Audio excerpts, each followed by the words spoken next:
Good evening.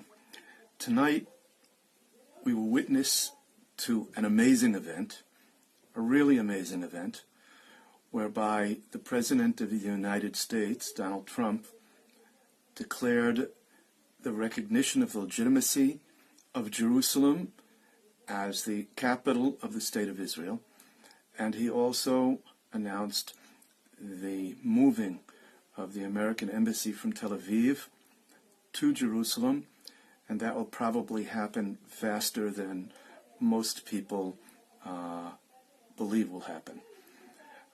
Trump also said something which the importance and significance may be even more than that of the actual announcement itself, and that is, he said, if you try something time and time again and it fails, then why continue on the same road?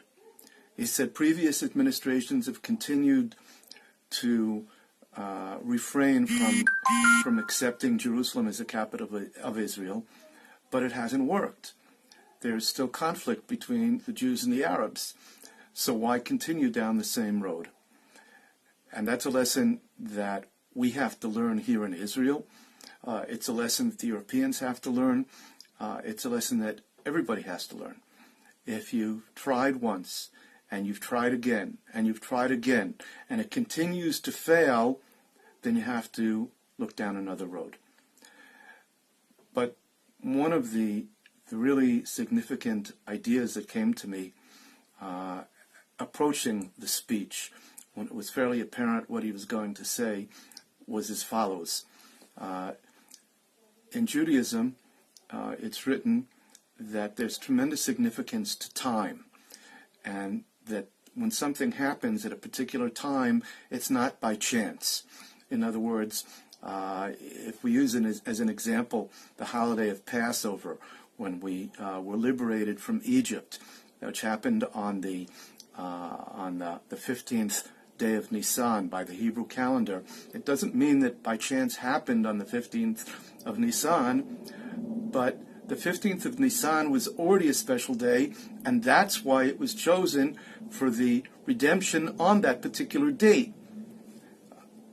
And the same thing, I think, is true with the announcement that was made tonight.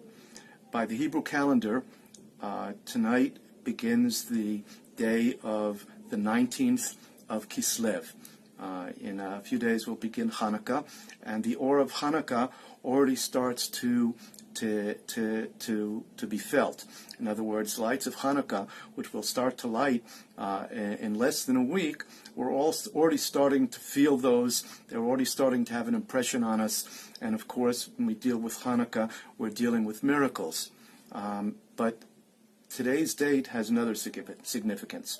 For those of you who are familiar with the Chabad Lubavitch movement, today is called the Day of Geula, the Day of Redemption, because on this date, the founder of the Chabad movement, the author of the Tanya, the most important Chabad work that was ever authored, was released from prison in Russia. He had been imprisoned because of his religious beliefs. At that time, the Tsars didn't have any compunctions from killing Jews, and his life was really in danger. He was in prison for quite a long time, and miraculously, on this day, he was released from prison. And that, of course, had tremendous significance not only for the Chabad movement, but for all of Judaism, because the implications of Chabad and the teachings that have come down from the Hasidic movement for the last 250 years are immense. They're immense. And today has tremendous significance.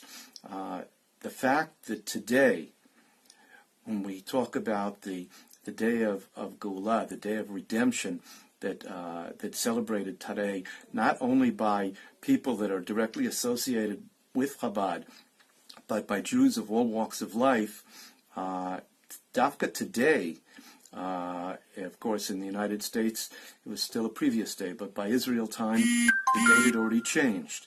And on this day, when we talk about the Day of Redemption, we again find that a world leader who's not Jewish recognizes the significance of the holiest city on earth and the holiest place on earth. Of course, this is something of a beginning, but all redemptions are a beginning, and it's something that we've waited for many years. Many people ask, how is it that this is so important? We know that this is our capital. That's true.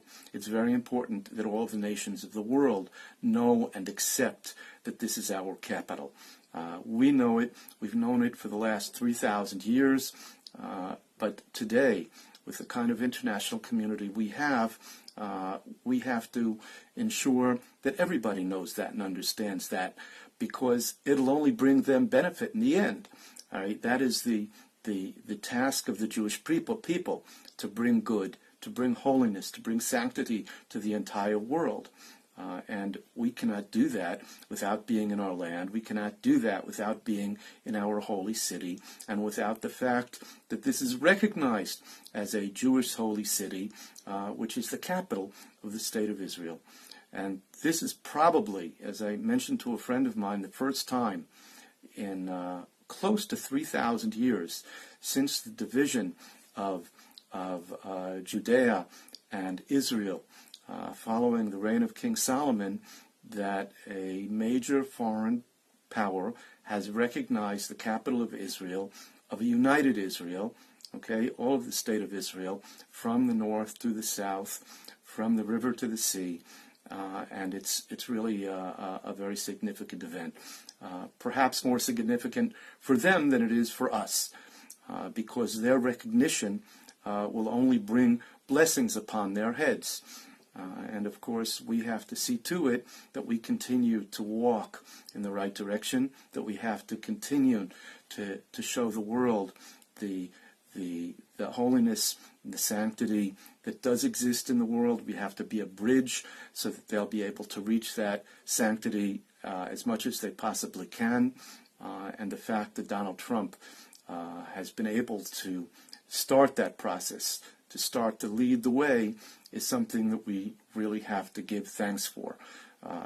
Just as everything that happens in the world, there's divine providence, so it is with this.